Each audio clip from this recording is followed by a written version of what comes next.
nga lang maglaba. And ang bango ng labada ko, alam nyo ba guys kung ano yung gamit ko?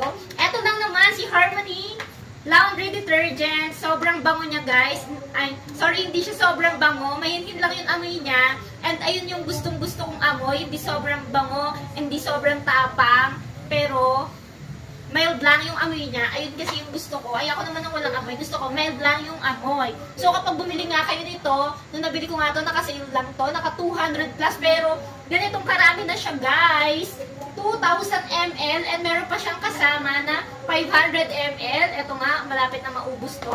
And meron pang kasama na 30 ml. So, kapag bumili nga kayo nito, nasa 255 lang to nung nabili ko, guys. Pero may voucher ako, kaya naman, nakuha ko nga lang to ng 177. So, tingnan nyo guys, kung nakasale pa sila, grabe bagsak presyo to kapag nakasale. Okay na okay itong liquid detergent na to guys. Lalo na kung nagwa-washing kayo and nag-automatic washing machine kayo, mas maganda nga yung gamitin nyo is liquid detergent na. Kasi guys, kapag powder yung gamit nyo, is hindi siya ganong natutunaw. Unlike dito, hindi mamumuti-muti yung damit nyo, tapos hindi magkakaroon ng parang lumot na itim kapag naglalaba kayo. So, liquid detergent na nga kayo. Very affordable lang to. Ilalagay ko na nga lang po ang link sa yellow basket kung kailangan nyo nga po nito. Yun lang po. Thank you for watching.